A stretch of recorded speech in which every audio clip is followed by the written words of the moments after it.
Yeah, good morning. So without wasting any time, I think we should start it just now. So कल जहां हमने छोड़ा था उसके आगे हम चलने की सीधे कोशिश करेंगे. टाइप्स ऑफ सोशल स्टेटस आज हम देखने की कोशिश करेंगे. तो टाइप्स में अगर देखने की हम कोशिश करें तो मुख्य तौर से दो प्रकार के जो सोशल स्टेटस है वो पाए जाते हैं. भिन्न भिन्न विद्वानों का यही मानना है कि ये जो दो प्रकार के जो हैं सोशल स्टेटस हैं वो सारी दुनिया में सार्वभौमिक रूप से पाए जाते हैं और इसमें राल्फ लिंटन का सबसे ज्यादा योगदान इस क्लासिफिकेशन के लिए है. राल्फ लिंटन ने 1936 में ही इस क्लासिफिकेशन को दिया था और ये बात करते हैं कि एक जो स्टेटस है दैट इज एस्क्राइब्ड स्टेटस और दूसरा है अचीव्ड स्टेटस. एस्क्राइब्ड को बोलते हैं हम प्रदत्त हिंदी में प्रदत्त और अचीव्ड को बोलते हैं अर्जित. प्रदत्त और अर्जित दो प्रकार के स्टेटस होते हैं, सामाजिक परिस्थितियां होती हैं. जो एस्क्राइब होता है, एस्क्राइब का मतलब सिंपल शब्दों में है कि any status which we get by birth without any effort, without any intervention from anyone, बिना किसी के प्रयास के, और जो हमें जन्म से मिल जाता है, जो हमें जन्म से मिले, जिसमें हमारी कोई भी हमारा वो नहीं है, हमारी कोई खासियत नहीं, हमारी कोई इंटरवेंशन उसमें नहीं है, तो उसे हम एस्क्राइब स्टेटस कहते हैं. छोटा सा एग्जांपल देखने की कोशिश करें. जैसे जन्म के हिसाब से हमें क्या मिल गया? सबसे पहले हमें सेक्स मिल गया. सेक्स का मतलब क्या होता है? Biological distinction. बायोलॉजिकल डिस्टिंक्शन मैंने इस सेक्स के आधार पे हम दो भागों में बढ़ जाते हैं. एक जो है मेल होगा, एक फीमेल होगा. और हालांकि आज के टाइम में एक और है, एक का जो है वो मेल फीमेल के बीच में एक और थर्ड जेंडर हम जिसको बोलते हैं, इंचुस जिसको कहते हैं हम, हिजड़े, that is third gender, third sex के नाम से भी उसको जाना जाता है. तो ये मॉडर्न कॉन्सेप्ट है, परंतु मुख्यतः अगर हम देखने की कोशिश करें तो पूरा का पूरा दुनिया जो है वो दो भागों में बंटी हुई है, एक मेल में और एक फीमेल में, और तीसरा जो थर्ड जेंडर है, रादर उसको तीन भाग में हम कह सकते हैं. तो ये तीन भागों में मुख्यतः सारी दुनिया जो है वो बंटी हुई है. उसके साथ एज एक ऐसा फैक्टर है जो हमें जन्म से मिलता है और उसमें हम उसको बढ़ा नहीं सकते, उसको कम नहीं कर सकते, बढ़ा नहीं सकते, और उसमें ना ही कोई खाद पानी दिया जा सकता है कि उसको हमने अभी 2 साल का बच्चा हो उसको 20 साल का कर दो. It is not possible for anyone, for anyone. और साथ में इसके साथ है किनशिप है. किनशिप भी हमें जन्म से ही मिली है. किसके घर में हम पैदा हुए, कहाँ हम पैदा हुए, और किस इकोनॉमिक किस सोशल बैकग्राउंड में हम पैदा हुए, जिसको हम कास्ट कहते हैं. तो कास्ट किनशिप जो है, किनशिप भी हमें जन्म से मिलेगी, कास्ट भी हमें जन्म से मिलेगी, रेस भी हमें जन्म से मिलेगी. रेस में प्रजाति, कोई निग्रो रेस का है, जैसे हम लोग जो हैं हिंदुस्तान में 7 रेसेस होते हैं, 7 रेसेस हैं. रेसिस का अजैब घर कहा जाता है, रेसिस म्यूजियम ऑफ रेसिस कहा जाता है. तो दूसरा पेपर है उसमें हम रेसिस की बात भी हम करेंगे. सो इसमें कहने का मतलब क्या हो गया कि age, sex, kinship, caste, race, और उसके बाद ये हो गया आपका किनशिप. तो इसके आधार पे जो जो हमारी परिस्थिति समाज हमें देता है, जो सोशल स्टेटस हमारा डिटरमाइन होता है, उसे हम एस्क्राइब्ड स्टेटस कहते हैं. और दूसरा जो स्टेटस है दैट इज अचीव्ड. अचीव्ड का मतलब जो है कि any status which we are achieving after taking birth on this earth. इस दुनिया में जन्म लेने के बाद जो जो स्टेटस हम प्राप्त करते हैं, जो जो स्टेटस हमें प्राप्त होता है, या जो हम प्राप्त करते हैं, रादर जो प्राप्त करते हैं, उसे हम अचीव्ड स्टेटस कहते हैं. और अचीव्ड स्टेटस में सिंपल शब्दों में ये कहा जाए कि एजुकेशन के हिसाब से गरीबी में कोई पैदा हुआ और फिर अमीर बन गया, तो अमीरी जो है वो उसका स्टेटस है. हम जब पैदा हुए तो हम अनपढ़ थे, हमें नहीं पता. जैसे हमने पढ़ाई लिखाई की तो एजुकेशन के हिसाब से हम बन गए. प्रोफेशनल हमारा जो चेंज हो गया, सब कुछ प्रोफेशन हमारा पहले कुछ था, जातिगत कुछ था, परंतु हमने रेज कर लिया अपने आप को और हमने इसको बदल दिया. गरीब थे, अमीर हो गए, तो ये भी अचीव स्टेटस में आएगा.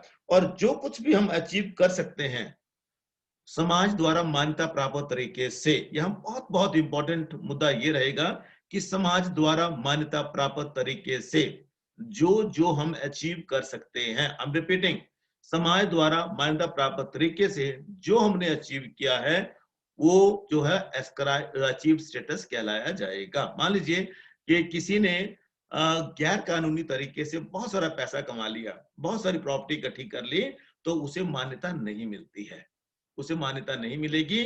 और अगर समाज की मान्यता उसे नहीं है तो वो अचीव स्टेटस उस व्यक्ति का नहीं होगा। जैसे दाऊद इब्राहिम है या कोई भी बंदा है जिसके पास करोड़ों अरबों खरबों की प्रॉपर्टी है, परंतु वो गैर कानूनी काला धन हम जिसको बोलते हैं, वो काला धन है, तो वो उसकी मान्यता समाज में नहीं होती है। तो सबसे पहले हम ये बताने की कोशिश करेंगे, डिस्कशन की कोशिश करेंगे कि इसके बेसिस क्या होते हैं। बेसिस ऑफ एस्क्राइब्ड स्टेटस सबसे पहले हम लेके चलेंगे, फिर उसके बाद हम अचीव स्टेटस में आएंगे। तो एस्क्राइब्ड स्टेटस के जो बेसिस हैं, that is sex is first one. Sex मैंने जैसे पहले हमने बात की कि इसका निर्धारण जो है समाज में हम क्या होंगे, इसका निर्धारण जन्म से ही हमारा हो जाता है रादर, और उसी के हिसाब से कोई मेल है तो कोई फीमेल है तो कोई थर्ड जेंडर की हम बात करते हैं। और जो मेल और फीमेल के हिसाब से ही डिवीजन ऑफ लेबर, जो श्रम विभाजन हम जिसे कहते हैं, वो ऑलरेडी डिसाइडेड है। श्रम विभाजन ऑलरेडी डिसाइडेड है, और उसी श्रम विभाजन की वजह से जो सॉफ्ट काम है वो महिलाओं को मिलते हैं, घर के अंदर वाले काम। जो हार्ड काम है वो पुरुषों को मिलते हैं, जो घर से बाहर वाले जो काम होते हैं वो पुरुष करता है। तो सिर्फ कहने का मतलब ये है कि दोनों ऑपोजिट सेक्सेस के बीच में जो फिजियोलॉजिकल डिफरेंस है, फिजियोलॉजिकल माने शारीरिक जो डिफरेंस है, पुरुष जो है स्ट्रॉन्ग माना जाता है और महिला कमजोर मानी जाती है। इसके कई मेडिकल रीजंस हैं, कई और वजहें हैं। तो ये उसकी वजह से उन्हें बायोलॉजिकल एट्रीब्यूट्स जो उनके हैं, उसकी वजह से उन्हें उनका सारा का सारा काम और सारा स्टेटस उन्हें उस तरह से दिया जाता है। जैसे सपोज करिए कि वुमेन है, उसे हाउस कीपिंग का काम, गार्डनिंग का काम, कुकिंग का काम, सर्विस का काम और कई इस तरह के वो काम जो कि सॉफ्ट हैं।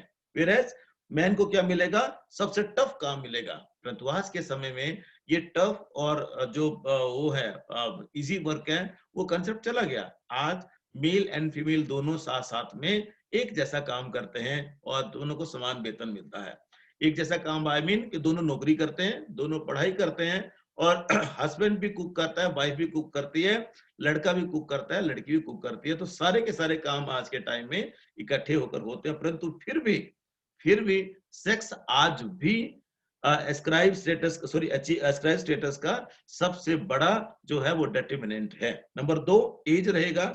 एज आपको पता ही है कि जो फिजियोलॉजिकल और जो फिजियोलॉजिकल ग्रोथ जैसे ही होगी, फिजियोलॉजिकल ग्रोथ मैंने शारीरिक ग्रोथ, फिजियोलॉजी मैंने फिजिक की जो ग्रोथ होती है, वो ग्रोथ होने के बावजूद भी कई बार साइकोलॉजिकली हम उतने मेच्योर नहीं होते हैं, क्योंकि maturity comes with age only. Maturity psychologically मैंने मानसिक तौर से हम उतने मैच्योर नहीं होते हैं। और अब बीए फर्स्ट ईयर में पढ़ते हुए बच्चे से हम ये उम्मीद नहीं कर सकते कि वो एमए पढ़ते बच्चे से, बीए फाइनल ईयर के बच्चे से के मुकाबला कर सके, हम ये उम्मीद नहीं कर सकते। परंतु इसमें अति महत्वपूर्ण चीज क्या रहती है कि एज डिसाइड करती है कि what will be the level of maturity of any person. किसी भी व्यक्ति विशेष की लेवल ऑफ मैच्योरिटी जो है वो सिर्फ और सिर्फ उसकी एज डिसाइड करती है। तो एज के हिसाब से उसे सारे के सारे जो अधिकार हैं, सारे अधिकार जो हैं वो एज के हिसाब से दिए जाते हैं, और कर्तव्य भी एज के हिसाब से उससे अपेक्षा की जाती है। इन्फेंसी बाल्यकाल से लेके चाइल्डहुड तक या रादर एडल्टहुड तक जो है वो अलग अलग तरह की रिस्पॉन्सिबिलिटी उससे एक्सपेक्ट की जाती है, और उस तरह से सारा का सारा वो अपने आप को करता है। और इसके बाद तीसरा जो है अति महत्वपूर्ण चीज जो है, तीसरा वो है हमारा किनशिप। किनशिप माने नातेदारी। हमारी नातेदारी किसके साथ है? हम बड़ा ढोल पीट के बोलते हैं, जब गरीब होगा तो कोई नहीं पहचानेगा, कोई नहीं पहचानेगा, और जैसे ही थोड़ा सा ठीक होने लगा वो बोला ये मेरा भी रिश्तेदार है, मेरा भी रिश्तेदार, मेरा भी रिश्तेदार है। सारे के सारे फिर स्टेज पे खड़ा होके बोलते हैं, फिर स्टेज पे खड़ा होके बोलते हैं। तो नातेदारी किनशिप जो है वो भी हमें जन्म से मिलती है। जैसे हम जहां पैदा हो गए उस नातेदारी को चेंज नहीं किया जा सकता, चेंज नहीं किया जा सकता। जैसे मान लीजिए मैं कहीं भी पैदा हो गया, मेरी मम्मी पापा जो मुझे मिल गए वो चेंज नहीं हो सकते, वो चेंज नहीं हो सकते। और कल को मम्मी पापा का ये बेटा कुछ कर जाएगा तो और नातेदार सब के सब निकल के आ जाएंगे। जब गरीबी में होंगे, जब आपको उनकी जरूरत होगी तब कोई सामने नहीं आएगा, फिर मामा भी आ जाएगा, चाचा भी आ जाएगा, चाची भी आ जाएगी, और बुआ भी आ जाएगी, मासी भी, सब के सब आ जाएंगे। सब के सब आ जाएंगे, but it is something which we get by birth, और उसी के हिसाब से हमारा स्टेटस जो वो डिसाइड होता है। और ये पूरी आर्बिट्री रिलेशनशिप है, आर्बिट्री सिस्टम है, पूरा का पूरा आर्बिट्री सिस्टम है रिलेशनशिप का, और जो पूरे अलग अलग तरह से इसको करने की कोशिश की जाती है। और उसमें अति महत्वपूर्ण चीज क्या है कि पेरेंट्स अगर नहीं रहते हैं दुनिया में, तो दूसरा जो घर में जो बड़ा होता है वो उस परिवार का जो है वो हेड बनता है, ईगो बनता है, और पूरे परिवार को चलाता है। इस तरह से पूरा का पूरा ये सिस्टम है जो कि पेरेंट्स की जिम्मेदारी जो है वो बच्चों को दी जाती है, और बच्चे फिर आगे उसको निभाने की कोशिश करते हैं। Then another one is, last one है सोशल फैक्टर्स। ये तीन तो अति महत्वपूर्ण इसके बेसिस हैं ही, रादर इसके बिना तो हम एस्क्राइब स्टेटस की बात सोच भी नहीं सकते। परंतु एक और है जो सोशल फैक्टर्स कहा जाता है, इसमें जो होगा कि प्योरली जो सोशल फैक्टर हैं वो भी इसके लिए आधार बनते हैं, इसके एस्क्रिप्शन बेस्ड सोशल स्टेटस है उसके आधार वो बनते हैं।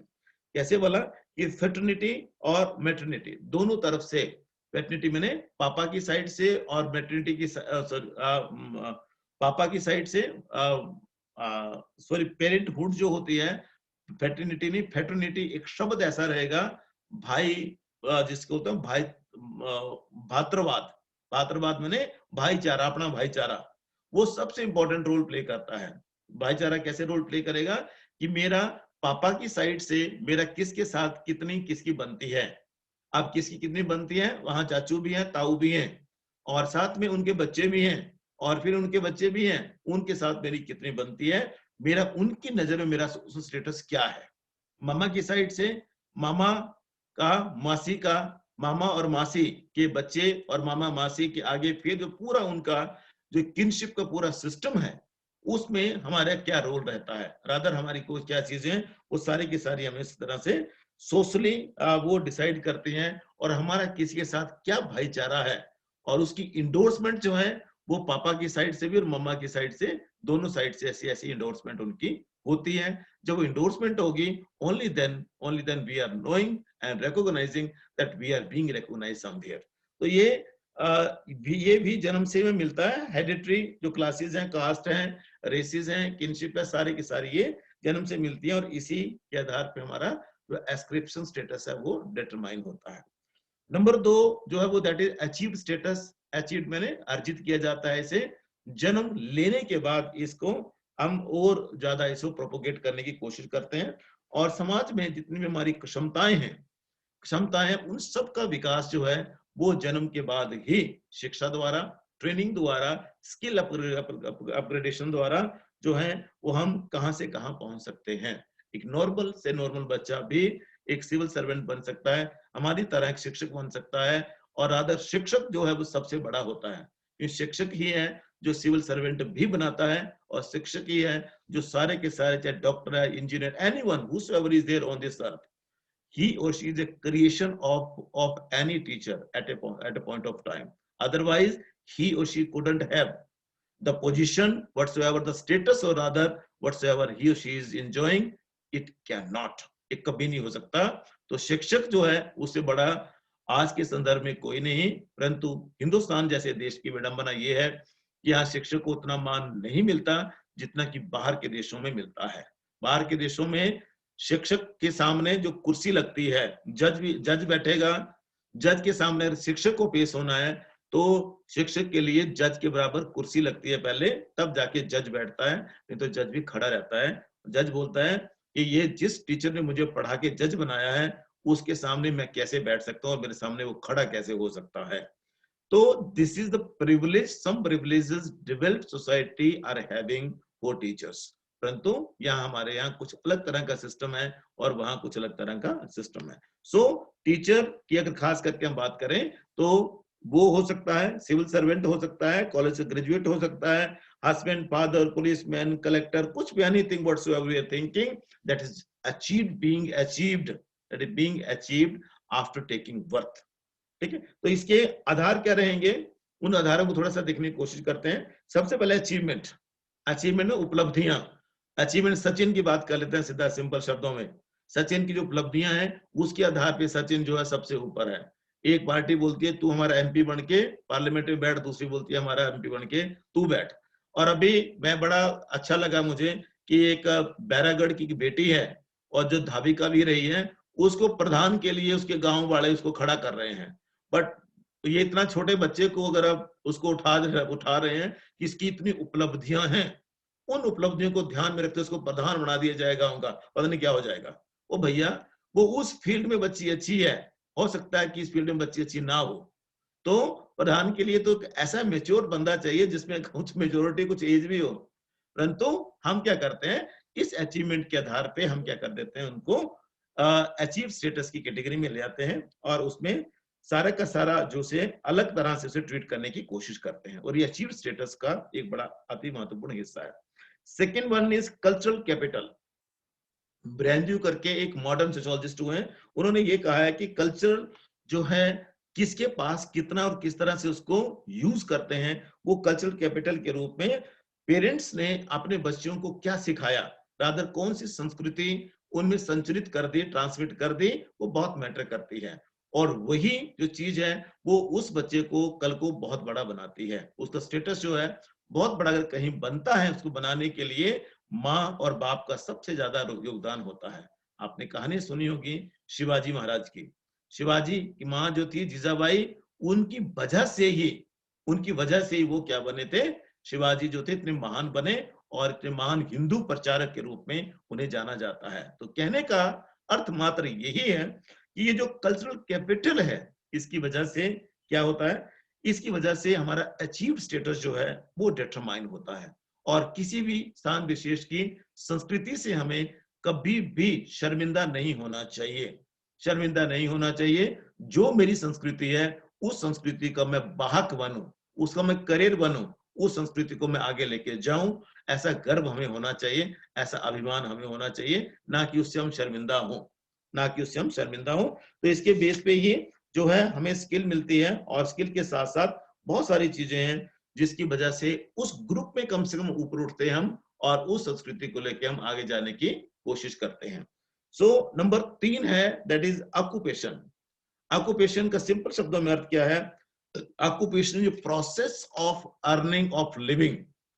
Earning of living by mean कि जीविका उपार्जन के साधन के रूप में इसे देखा जाता है। जीविका उपार्जन जिससे हम अपना परिवार का पालन पोषण करते हैं, पेट पालते हैं, उसे हम ऑक्यूपेशन कहते हैं।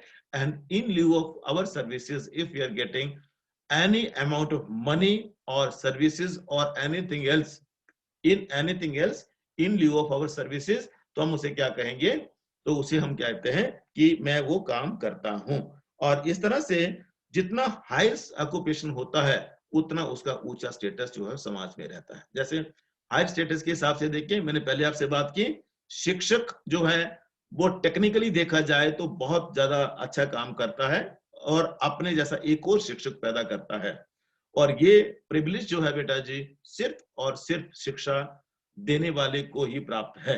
ये विशेषाधिकार सिर्फ शिक्षा देने वाले को प्राप्त है। एक आईएएस कभी दूसरे आईएएस को पैदा नहीं कर सकता, वो मोटिवेट कर सकता है और पैदा नहीं कर सकता। कोई ऐसा व्यवसाय नहीं है जो अपने जैसे किसी और व्यवसाय को पैदा करे। ये सिर्फ और सिर्फ मात्र शिक्षक है जो दूसरे शिक्षक को पैदा करता है। तो ये चाहे हम कलेक्टर की बात कर लें, चाहे हम किसी भी चीज की बात, किसी स्टेटस की बात कर लें, पुलिस ऑफिसर, आईपीएस, आईएएस की बात करें, आईएफएस की बात करें, आईआरएस की बात करें, कितने काडर हैं, उन सब की हम बात करें, तो वो सारे के सारे जितने भी ये हैं, तो वो हमें एक अलग तरह का स्टेटस देते हैं। और आज के टाइम में एक और चीज हुई है, एक और चीज हुई है, doctors, professors, engineers, administrator, policy maker के साथ साथ पेंटर्स हैं, आर्टिस्ट हैं, इसके साथ साथ एक और बहुत बड़ी चीज डेवलप हुई है जिसको हम पॉलिटिक्स बोलते हैं। लीडर्स कहते हैं, पॉलिटिकल लीडर जिनको कहते हैं हम। आज के टाइम में वो ऐसे हमें घुमाते हैं, ऐसे हमारी चक्री बनाते हैं कि हम बोलते हैं कि ये सबसे ज्यादा पावरफुल है भाई, इनका स्टेटस सबसे ऊपर है, फलाने की जय, ढींगे की जय, और उनके पीछे पीछे सारी दुनिया चलती है। और काम हो ना हो बात दूसरी है, और काम होते बड़े बड़ी काम है, परंतु लगता है कि ये मेरे साथ है, मैं उसका आदमी हूं, उसका आदमी हूं। वो स्टेटस जो उसका रेज होता है, उस स्टेटस रेज होने की वजह से एक जो एक फाल्स, एक झूठी किस्म की जो एक इमेज है उसको हम फॉलो करने की कोशिश करते हैं, और वो सोशल स्टेटस वहां से जो है, ऑक्यूपेशन हमारा डिसाइड करता है कि हमारी समाज में स्टैंडिंग क्या होगी। ऑक्यूपेशन हमारा, व्यवसाय हमारा डिसाइड करता है। एक क्लास 4 की अपेक्षा क्लास 1 का जो व्यवसाय है वो ज्यादा सम्मानजनक है, और उसका स्टेटस जो है वो ज्यादा उनसे ऊंचा है। Then another thing is education. Education का मतलब सिंपल शब्दों में यहाँ शिक्षा का मतलब जो होगा वो दोनों एस्पेक्ट शिक्षा के जो होते हैं। Education is a process of personality development. Personality development को करने का, व्यक्तित्व विकास की एक प्रक्रिया का नाम है। इसके दो एस्पेक्ट होते हैं, एक फॉर्मल होता है, एक इनफॉर्मल होता है। फॉर्मल वो जो हम पढ़ रहे हैं, जो हम कर रहे हैं, जिसका सर्टिफिकेट हमें मिलता है। आप +2 पास हैं तो उसको बताने के लिए आपको सर्टिफिकेट बताना पड़ेगा। और एक होता है इनफॉर्मल। इनफॉर्मल जिसमें कोई सर्टिफिकेट की जरूरत नहीं होती। मेरे मम्मी पापा ने मुझे पाला तो वो इनफॉर्मल थे, वो अनपढ़ थे। अनपढ़ थे, अनपढ़ होकर हमें पढ़ा लिखा बनाया और हमें अफसर बना दिया। तो वो उनकी सबसे इंपॉर्टेंट शिक्षा है उनकी। और हम प्लीज अपने माँ बाप से हम कभी भी ये मत बोले कि आप अनपढ़ हो।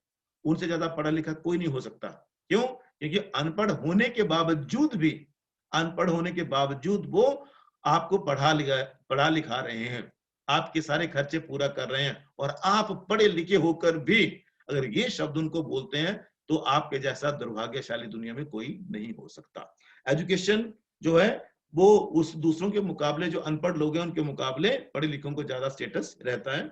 एम्प्लॉयमेंट की बात आगे होगी तो जो बेरोजगार हैं उनके मुकाबले जो रोजगार वाला है उसका स्टेटस अनडाउटली उनसे ऊंचा है। और जो भी रोजगार, जैसा रोजगार वो प्राप्त करता है, रोजगार का मतलब यहाँ सरकारी नौकरी भी है और अपना रोजगार भी है। कोई अपना एंटरप्रेन्योर खोलता है, एंटरप्राइजेस कोई खोल लेता है, स्टार्टअप कोई स्टार्ट करता है, वो सारा का सारा रोजगार अलग चीज है। नौकरी उसका एक हिस्सा होती है, नौकरी उसका हिस्सा होती है। तो जैसा रोजगार हमारा होगा उस तरह से हम इसको जो हमारा स्टेटस जो वो डिसाइड होता है। देन उसके बाद इनकम कितनी है। Income is also one of the most important factor for achieve status. Income कितनी है, इनकम वाइज देखा जाए तो 1 लाख रुपए कमाने वाले के मुकाबले जो 10,000 रुपए कमाने वाला है उसका स्टेटस समाज में ऊंचा ही होगा, ऊंचा ही होगा। और उसका स्टेटस जो है वो डिसाइड करती है कि उसकी इनकम प्लस घर में जो एम्यूनिटीज हैं, घर में जो सुख सुविधाएं हैं, वो भी उसी के मुताबिक जो है वो डिसाइड की जाती हैं। अदरवाइज ऐसा कुछ भी नहीं होगा। देन सेकेंड लास्ट है skill and competition. Skill and competition बहुत बड़ा फैक्टर है बेटा जी, जो हमें उच्च जो स्टेटस है, उच्च परिस्थिति है उसको दिलाता है। उच्च स्टेटस कैसे दिलाएगा? Let me explain. कि जो स्किल आपके पास है, पढ़ते हुए +2 लेवल पे आपने जो अंक अर्जित किए उसके आधार पे आपको फर्स्ट ईयर में एडमिशन मिल गया। अब बीए करने के बाद आप कितने अंक लेते हैं, किन अंकों से पास होते हैं, कौन से स्किल आप सीखते हैं साथ में, वो स्किल, उस स्किल के आधार पे आपको एमए में एडमिशन मिलेगा और उसके आधार पे आपको कल को नौकरी मिलेगी। तो स्किल का जो है कंपटीशन के साथ इनेट संबंध है। इनेट मैंने जन्मजात का संबंध है। कंपटीशन वही जीत पाता है जिसके अंदर स्किल होते हैं बेटा। और ये जो दोनों चीजें होती हैं वो हमारे स्टेटस को डिटरमाइन करते हैं। और खास करके अचीव्ड स्टेटस जो हमारा डिटरमाइन होगा, बनेगा, वो इसी आधार पे बनेगा कि कौन सी स्किल हमें आती है और किस तरह से हम कंपटीशन में सर्वाइव करते हैं। और अंतिम है एडजस्टमेंट टू इन्वायरमेंट। पर्यावरण के साथ हम समझौता कैसे करते हैं, एडजस्टमेंट, समायोजन अपना कैसे करते हैं, एडजस्टमेंट कैसे करते हैं, उसके मुताबिक हमारा स्टेटस जो वो डिसाइड होता है। और जब भी कई किसी भी नई सोसाइटी में हम लोग जाते हैं, नई सोसाइटी मान लीजिए, सपोज करिए अपने गांव से उठकर आप चंबा पढ़ने के लिए आ गए, शिमला पढ़ने चले गए, दिल्ली पढ़ने के लिए चले गए, बॉम्बे, कलकत्ता या रादर ऑक्सफोर्ड, लंदन पढ़ने के लिए, अमेरिका पढ़ने के लिए आप चले गए। और बदलते हुए पर्यावरण के साथ अगर आपने एडजस्टमेंट नहीं किया तो your status will be failure. आपका स्टेटस फेलियर हो जाएगा और आपको वहां से वापस आना पड़ेगा। तो इसलिए बहुत बहुत इंपॉर्टेंट है कि एस्क्राइब स्टेटस में तो जन्मजात आपको मिल गया जहां हम रह रहे हैं, परंतु अगर हमने कुछ अचीव करने के लिए उस एस्क्रिप्शन को, जो एस्क्राइब जन्म से हमें मिला है, उस चीज को छोड़कर अगर हम कहीं बाहर गए हैं अचीव स्टेटस करने के लिए, तो उसे हमें क्या करना पड़ेगा, हमें उसको सारा का सारा capacity to adjust with new environment जितनी हम विकसित कर लेंगे, मेरे अंदर नए पर्यावरण के साथ एडजस्ट करने की क्षमता कितनी, कैपेसिटी कितनी है मेरी, उसको अगर हम डिसाइड कर लेंगे तो we will be adaptive, more adaptive in nature. अनुकूलनशीलता हमारे अंदर आएगी, हम अनुकूल रहेंगे। और जब अनुकूल जो जितना होता है, जो झुकता नहीं वो टूटता है, ऐसा कहा जाता है। जो झुकता नहीं वो टूटता है। हवाएं हवाएं जब चलती हैं तो जो झुकेगा वो तो बच जाएगा, फिर हवा पास हो जाएगी तो फिर खड़ा हो जाएगा, परंतु जो झुकता नहीं है वो हवाओं के वेग से, उसकी जो स्पीड है उससे वो टूट जाता है, और जो टूटता है वो नीचे गिरता ही गिरता है। इसलिए बी फ्लेक्सिबल इन लाइफ। और इस तरह से बहुत कम शब्दों में हम कह सकते हैं कि जो एस्क्राइब्ड एंड अचीव्ड स्टेटस की हमने बात की, इसका जो आधार जो है कहीं ना कहीं सोशल हायरार्की में, कहीं ना कहीं समाज में एक ऐसे माहौल को इंडिकेट करता है जिसे कि हम सोशल चेंज भी कह सकते हैं। सोशल चेंज का मतलब यहाँ सिंपल शब्दों में क्या है कि जो चीज हम कहना चाह रहे हैं, रादर करना चाह रहे हैं, उसके लिए सामाजिक परिवर्तन तब आएगा जब हम अपने आप को बदलेंगे। और अपने आप को बदलने के लिए लेट मी टेल यू, जो जन्म से हमें मिला है, अगर गरीबी में हम पैदा हुए हैं तो उसमें हमारा कोई कसूर नहीं बेटा जी, परंतु अगर गरीब हम मर जाते हैं तो उसमें हमारा ही कसूर है, मात्र फिर हमारा कसूर है। अगर हम ऐसे परिवार में पैदा हुए जो हमें नहीं पढ़ा सकते हैं तो हमारा कसूर नहीं है, परंतु पैदा होने के बाद जैसे हमने होश संभाला तो हम कैसे उस गरीबी को, रादर उस परिवार को कैसे ठीक करते हैं, वो फिर नहीं कर पाते हैं तो वो हमारा ही कसूर होगा, मात्र हमारा कसूर होगा। इसलिए बहुत इंपॉर्टेंट है, जैसे लुंडबर्ग ने कहने की कोशिश की है कि अस्क्रिप्शन जो होता है पर्टिकुलर किसी व्यक्ति विशेष का, वो इंटेंसिव ट्रेनिंग से उसको ठीक किया जा सकता है, हमारे कमिटमेंट से उसको ठीक किया जा सकता है। परंतु अगर हम बात करें कि हम उसी के साथ मर जाएंगे या उसी के साथ हम अपने आप को हम खपा देंगे, तो हमसे बड़ा बदनसीब फिर कोई दुनिया में नहीं हो सकता। तो इसलिए दोनों जो स्टेटस है, एस्क्राइब्ड भी अचीव्ड भी, दोनों साथ साथ चलते हैं। विद दिस, जय हिंद।